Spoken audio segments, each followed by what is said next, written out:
Durian Nusantara, bangkit dan maju bersama ASEAN.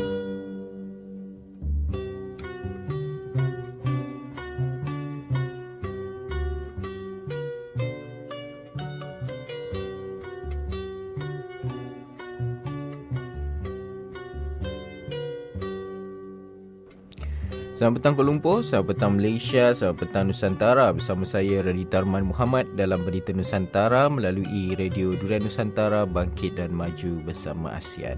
Hari ini bertarikh 18 Mac bersamaan dengan hari Jumaat. Saya mulakan hari ini dengan ramalan cuaca yang diperkirakan akan berlaku pada siang menjelang petang ini. Diperkirakan sebahagian tempat cerah dan sebahagian tempat lagi akan dilanda hujan sebentar di sekitar Kuala Lumpur, Lebah Kelang dan juga Putrajaya. Sebelah malamnya pula diperkirakan sebahagian tempat berawan dan sebahagian tempat lagi cerah. Jadi untuk yang pulang pada petang hari nanti, rancang perjalanan anda sebelum anda pulang kerana khuatir akan berlaku hujan singkat di tempat anda.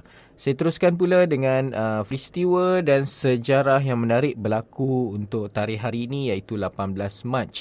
18 Mac merupakan sambutan Hari Bendera di Aruba, di mana mereka pertama kali menyambut Hari Bendera pada tahun 1976. Hari Bendera adalah hari yang ditetapkan untuk mengibarkan bendera sempena memperingati peristiwa bersejarah tentang bendera tersebut seperti pengambilan bendera, tarikh bendera dicipta dan juga sebagainya. Hari ini merupakan Hari Bendera untuk negara Aruba. Aruba ialah sebuah pulau dengan kepanjangan sekitar 33 km di Antillin kecil di selatan lautan Caribbean, 27 km di utara semenanjung Paraguana di negeri Falcon, Venezuela. Ia membentuk satu kumpulan yang dinamakan sebuah pulau-pulau ABC dengan Curaçao dan Bionare di selatan Antillin kecil. Sebagai sebuah negara dalam kerajaan Belanda, Aruba tidak memiliki bahagian-bahagian pentadbiran yang lebih kecil.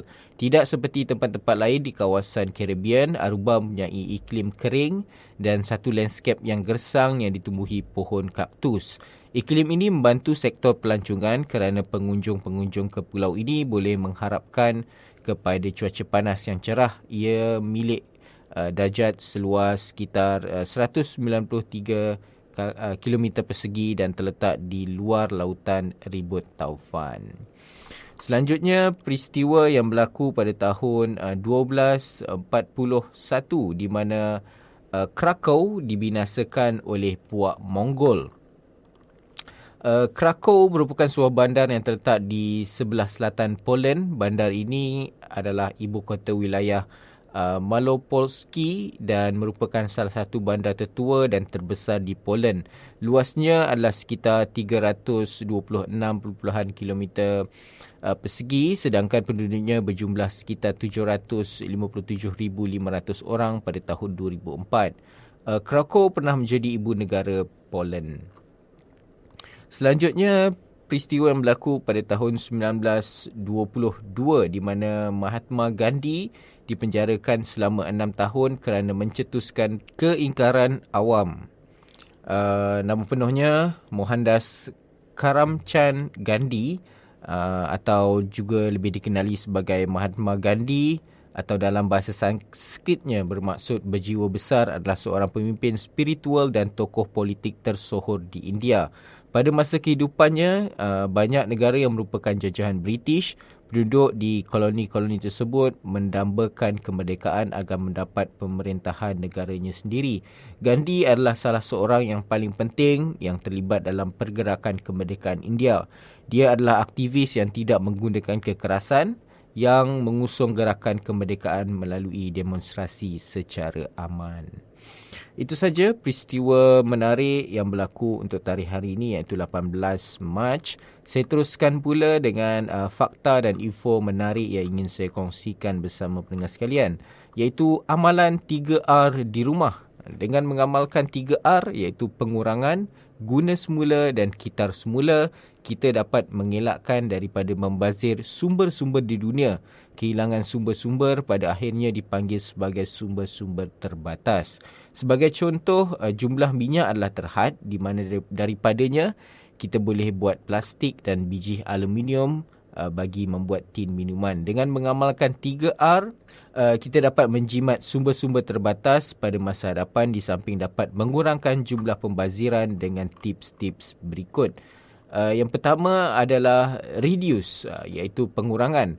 Hanya beli apa yang diperlukan, kurangkan pembelian yang tidak perlu, jangan membeli barang-barang yang jarang digunakan, beli barangan buatan tempatan ataupun beli produk yang boleh digunakan semula. Selanjutnya beli barang dalam botol kaca dan bateri boleh dicas semula. Beli pencuci serbaguna. Ini mengurangkan pembelian pelbagai jenis pencuci untuk setiap penggunaan. Beli barang yang kurang bungkusan. Bungkusan yang kurang akan mengurangkan sampah yang dibuang. Sokonglah bungkusan kertas. Jual atau dermakan barang yang masih dalam keadaan baik yang tidak digunakan. Jangan simpan atau membuang atau membakar barangan yang tidak digunakan.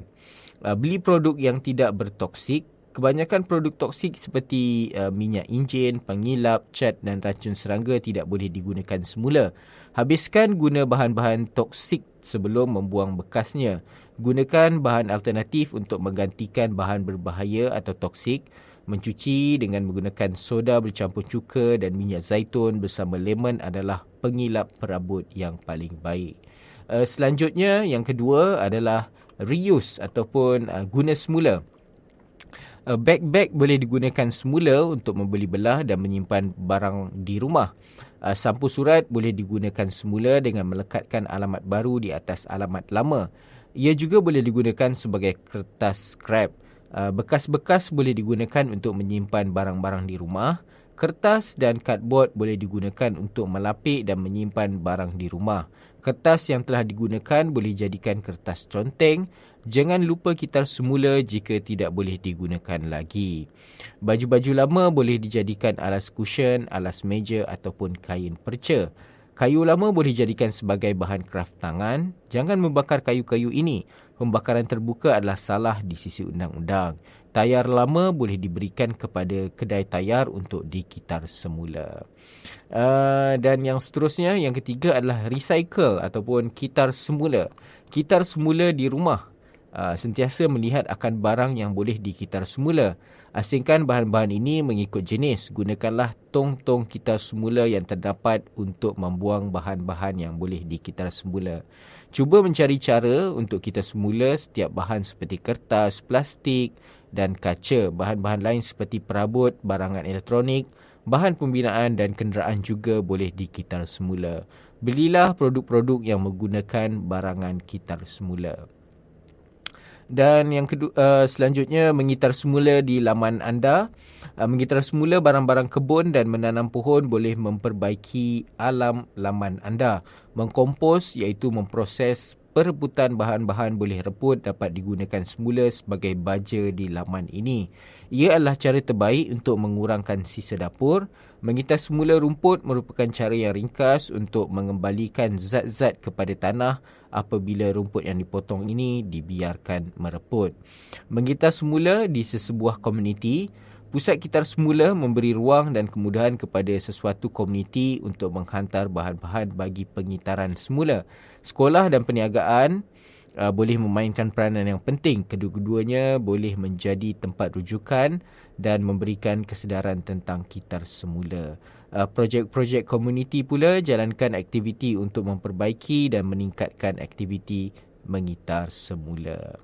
Itu dia tadi 3 amalan 3R di rumah untuk kita mengelak pembaziran sumber-sumber di dunia. Saya harap pendengar dapat mencuba belajar untuk berkitar semula. Mulalah dari hal-hal yang kecil sehingga nanti ia akan memberi kesan yang besar kepada lingkungan di sekeliling kita. Dengan itu, kita rehat sebentar sebelum nanti saya teruskan lagi dengan berita antarabangsa. Berita Nusantara.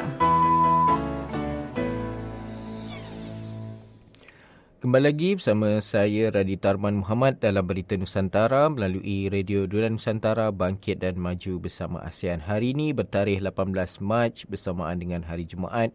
Saya teruskan segmen kali ini dengan berita antarabangsa yang telah saya sediakan untuk pendengar sekalian. Berita yang pertama mengenai Denmark adalah negara paling gembira. Denmark mendahului Switzerland sebagai negara paling gembira di dunia. Manakala Syria dan Burundi negara yang paling tidak gembira menurut laporan yang dikeluarkan oleh peneliti kemarin. Laporan kegembiraan dunia 2016 itu bertujuan mengukur kegembiraan sebagai cara menjadikan masyarakat lebih sihat dan cekap. PBB menerbitkan laporan pertama seumpamanya itu pada tahun 2012 yang lalu. Seperti tahun lepas, Iceland, Norway, Finland, Kanada, Belanda, New Zealand, Australia dan Sweden melengkapkan kedudukan 10 teratas. Denmark yang berada di tempat pertama pada tahun 2013 tetap kehilangan kedudukan itu kepada Switzerland pada tahun 2015. Kini mengambil semula gelaran sebagai negara paling gembira. Burundi adalah negara paling tidak gembira diikuti Syria yang dilanda peperangan, Togo, Afghanistan dan 6 negara lain Sub-Sahara Afrika, Benin, Rwanda, Guyana, Liberia, Tanzania dan Madagaskar sebagai negara paling tidak gembira daripada 157 negara. Laporan itu disediakan rangkaian penyelesaian pembangunan Lestari SDSN dan Institut Bumi dan Universiti Columbia.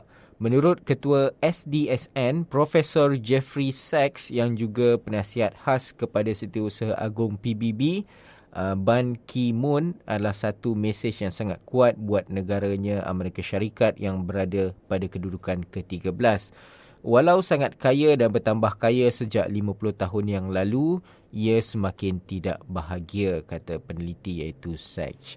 Selanjutnya, berita mengenai kemenangan Trump sebagai Presiden Amerika Syarikat beri risiko kepada global.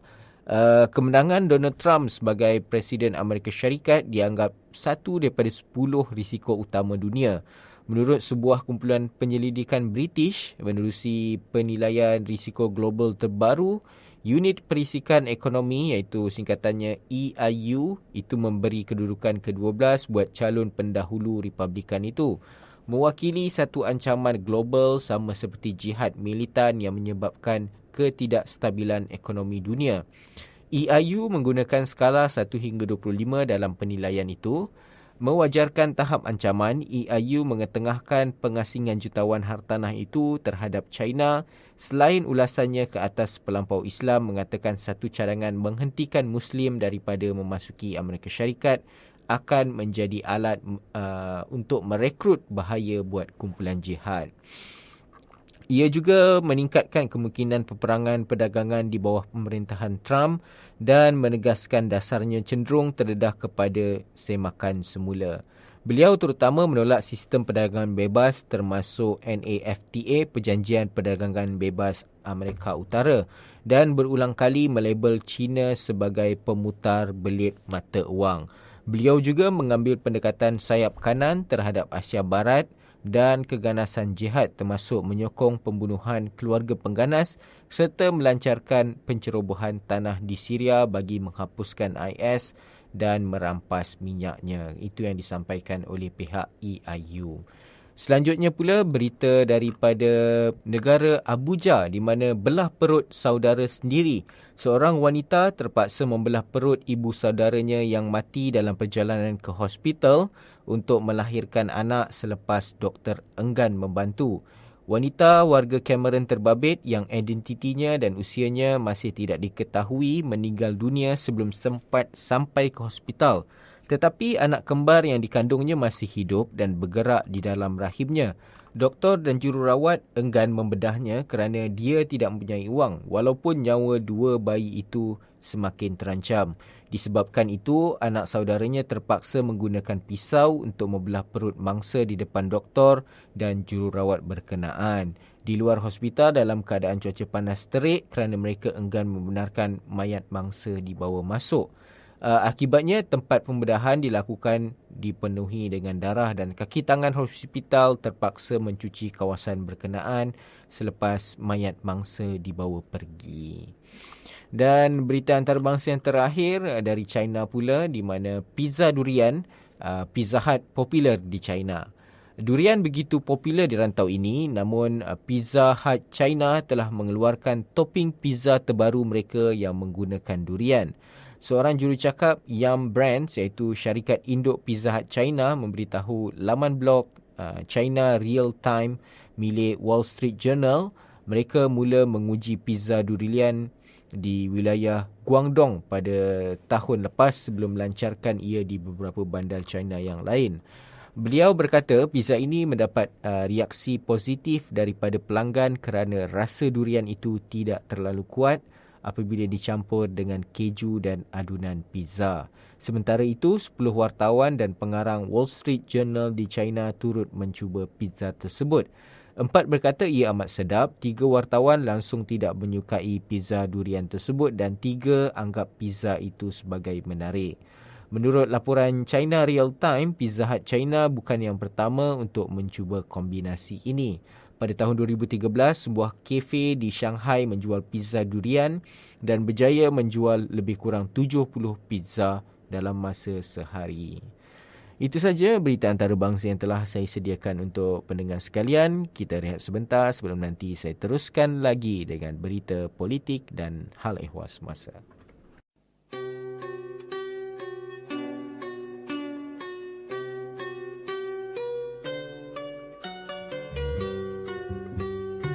Durian Nusantara, bangkit dan maju bersama ASEAN.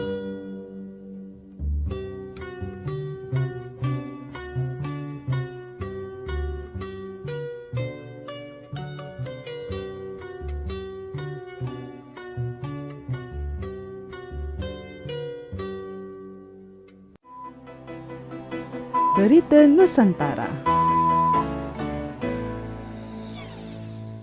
Kembali lagi bersama saya Raditya Arman Muhammad dalam Berita Nusantara melalui Radio Durian Nusantara, bangkit dan maju bersama ASEAN. Hari ini bertarikh 18 Mac bersamaan dengan hari Jumaat. Saya teruskan segmen kali ini dengan berita politik dan hal ehwal semasa yang telah saya sediakan untuk pendengar sekalian. Berita yang pertama mengenai usul undi tidak percaya terhadap Apandi tidak langgar perlembagaan. Itu yang disampaikan oleh Dr. Wan Azizah. Usul undi tidak percaya terhadap Peguam Negara Tan Sri Apandi Ali tidak bertentangan dengan perlembagaan, tegas Ketua Pembangkang Datuk Seri Dr. Wan Azizah Wan Ismail. Usul ini tidak melibatkan Dewan Rakyat memecat Peguam Negara. Usul saya hanya memohon untuk Dewan membuat keputusan sama ada Tan Sri Apandi sudah kehilangan kepercayaan, kata Dr. Wan Azizah yang juga ahli Parlimen Permatang Pauh. Jelas Dr. Wan Azizah, sekiranya diluluskan Dewan, ia akan membantu Perdana Menteri memilih sama ada ingin memberhentikan atau mengekalkan Peguam Negara kini. Tambah Dr. Wan Azizah, suatu surat rayuan akan dihantar kepada Speaker Dewan Rakyat Tan Sri Pandikar Amin Mulia dalam masa terdekat berhubung perkara ini.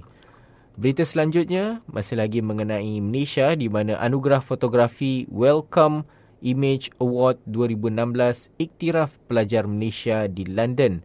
Ternyata minat Izzat Fahimuddin Muhammad Sufian dalam bidang fotografi membuahkan hasil apabila penyertaannya tersenarai antara 20 pemandang anugerah Welcome Image Award 2016 di London baru-baru ini. Pertama kali diadakan pada tahun 1997, pertandingan fotografi peringkat antarabangsa ini dianjurkan setiap tahun untuk mengiktiraf para penyelidik dalam bidang sains bioperubatan dari seluruh dunia yang berjaya menghasilkan imej teknikal yang sangat informatif, menarik dan menakjubkan. Pelajar Dr. Falsafah ataupun PhD perubatan dari King's College London itu mengharumkan nama negara apabila imej dua bakteria berbentuk rod berada di atas lembaran grafin yang amat nipis melalui teknik pengimejan transmission electron microscopy atau singkatannya TEM, berjaya membuat hati para juri sekaligus menjadi antara 20 pemenang di anugerah tersebut tahun ini. Izzat yang berumur 26 tahun itu menyertai pertandingan tersebut bersama 3 lagi rakan universiti iaitu Ko Ching Mei dan Haumam Kafa dan juga Khawlud Al-Jamal. Kemenangannya meletakkan nama Malaysia di mata dunia apabila kesemua imej pilihan juri akan dipamerkan di beberapa lokasi di United Kingdom dan Amerika Syarikat termasuk Institut Teknologi yang terkenal iaitu MIT. Tahniah diucapkan buat Izzat Fahimuddin Muhammad Sufian kerana telah mengharumkan nama negara.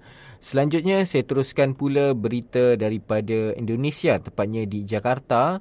Sekumpulan penduduk miskin bandar ikrar tunjuk perasaan setiap hari, di mana sekumpulan penduduk miskin bandar yang menyokong kuat Presiden Joko Widodo ataupun singkatannya Jokowi ketika pilihan raya Presiden berikrar untuk mengadakan tunjuk perasaan di hadapan Istana Negara setiap hari.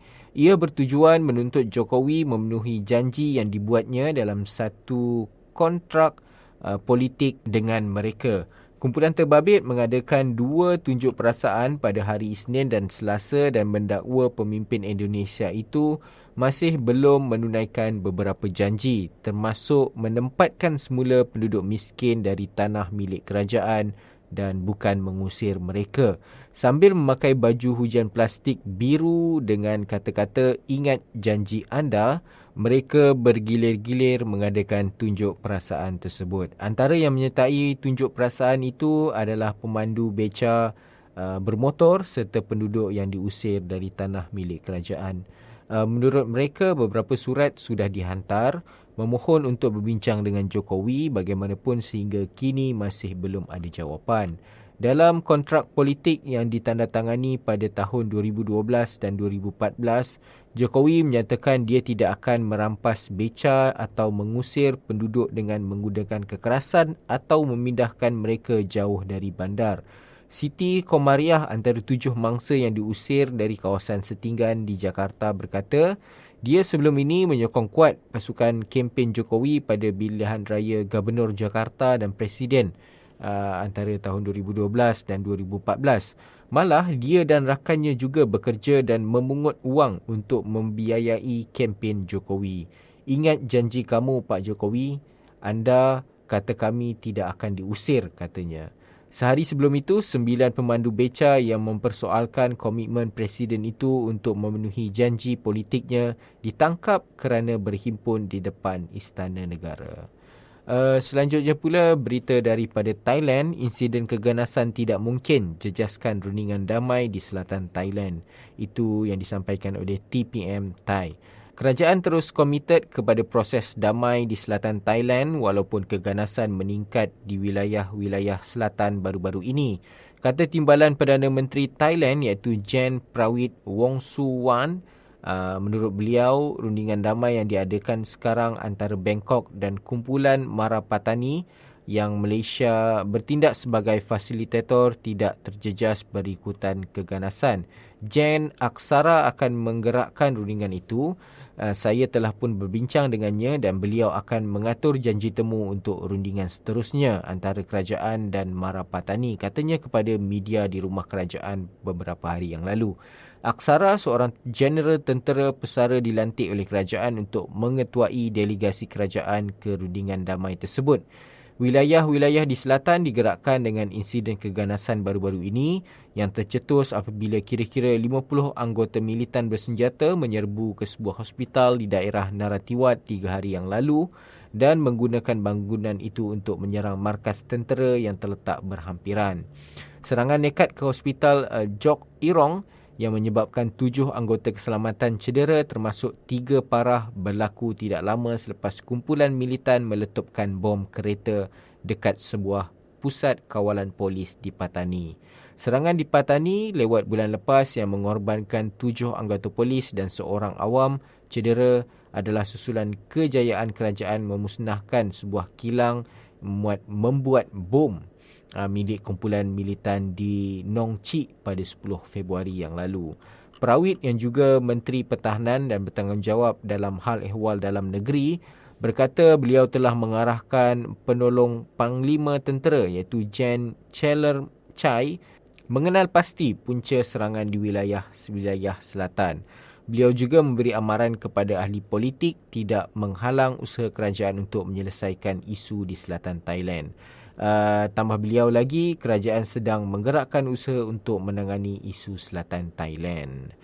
Itu saja berita politik dan hal ehwal semasa yang telah saya sediakan untuk pendengar sekalian. Kita rehat sebentar sebelum nanti saya teruskan lagi dengan berita ekonomi dan bisnes.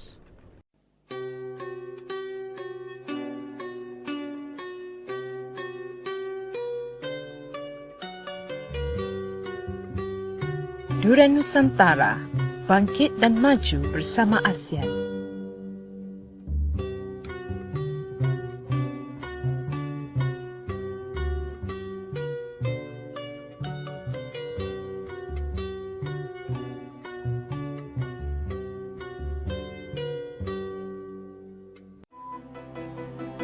Berita Nusantara. Kembali lagi bersama saya Raditya Arman Muhammad dalam Berita Nusantara melalui Radio Durian Nusantara Bangkit dan Maju bersama ASEAN. Hari ini bertarikh 18 Mac bersamaan dengan Hari Jumaat. Saya teruskan segmen kali ini dengan berita ekonomi dan bisnes yang telah saya sediakan untuk pendengar sekalian. Iaitu berita yang pertamanya iaitu hutang kerajaan Persekutuan cecah sebanyak 630.5 bilion setakat Disember 2015. Itu disampaikan oleh Kementerian Kewangan. Tahap hutang kerajaan Persekutuan setakat Disember 2015 mencecah kepada 630.5 bilion atau 54.4% daripada keluaran dalam negara kasar ataupun KDNK, kata Kementerian Kewangan. Kementerian tersebut dalam jawapan tertulis yang diedarkan di Parlimen berkata daripada jumlah berkenaan 96.6% ataupun sebesar 609.1 bilion adalah hutang domestik dan baki adalah pinjaman luar pesisir. Kerajaan terus komited dalam memastikan paras hutang kerajaan persekutuan tidak melebihi 55% daripada KDNK. Langkah konsolidasi fizikal akan terus diamalkan bagi mengurangkan paras defisit secara berperingkat, kata kementerian. Menurut Kementerian Kewangan lagi, jumlah jaminan yang telah diberikan oleh kerajaan sehingga akhir tahun lalu adalah sebanyak 177.7 bilion ringgit ataupun 15.4% daripada KDNK.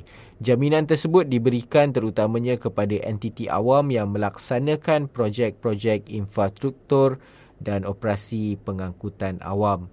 Kerajaan Persekutuan dari semasa ke semasa memberi jaminan kepada badan berkanun dan syarikat kerajaan untuk meminjam bagi membiayai projek-projek pembangunan untuk kepentingan rakyat. Selain itu, sebanyak 2 surat sokongan telah diberikan oleh kerajaan sehingga akhir 2015 yang masing-masing berjumlah 3 bilion US dollar ataupun jika diringgitkan sebesar 12.4 bilion ringgit dan 150 juta US dollar ataupun sekitar 620.12 juta ringgit. Prestasi bayaran balik pinjaman adalah baik dan mengikut jadual yang ditetapkan tanpa sebarang tunggakan, kata kementerian itu lagi. Dan berita selanjutnya mengenai Loka Malaysia mula dilancarkan. Loka Malaysia adalah kedai konsep runcit utama yang menghimpunkan jenama keluaran tempatan dilancarkan dengan menyediakan akses terbaik kepada usahawan tempatan untuk menembusi pasaran premium. Kedai konsep itu adalah yang pertama seumpamanya di negara ini yang menghimpunkan kira-kira 40 jenama produk berkaitan gaya hidup yang bakal dibuka di pusat beli belah New Central. Ia dimiliki oleh gemilang 4E Sdn Bhd, generasi pembangun usahawan yang ditubuhkan pada tahun 2014. Pengarah Loka Malaysia iaitu Shahrizal Syaharani berkata pembukaan kedai konsep itu adalah untuk menyediakan ruang kondusif kepada jenama tempatan yang berpotensi untuk menebusi pasaran utama. Beliau berkata pihaknya membantu usahawan untuk mengurangkan risiko perniagaan mereka. Jadi mereka boleh menumpukan kepada usaha memantapkan prestasi jenama mereka. Pembukaan kedai konsep itu membabitkan pelaburan awal sebesar 1.5 juta ringgit. Katanya ketika ditemui selepas pelancaran Lokal Malaysia oleh Ketua Setiausaha Perbendaharaan Tan Sri Dr. Muhammad Irwan Sarigar Abdullah. Itu saja berita ekonomi dan bisnes yang telah saya sediakan untuk pendengar sekalian. Seperti biasa, sebelum saya menutup hari ini, berita hari ini untuk minggu yang terakhir ini, saya ada kata-kata motivasi yang ingin saya kongsikan bersama pendengar sekalian yang berbunyi, jangan pernah meremehkan diri sendiri. Jika kamu tidak bahagia dengan hidupmu, perbaiki apa yang salah dan teruskanlah melangkah. Sekian saja daripada saya, Radhi Tarman Muhammad. Selamat berhujung minggu. Manfaatkan waktu bersama keluarga anda ataupun bersama sahabat-sahabat. Manfaatkan cuti dengan baik. Sekian saja daripada saya. Kita jumpa lagi minggu depan dalam waktu yang sama. Salam cinta damai. Salam Nusantara. Assalamualaikum.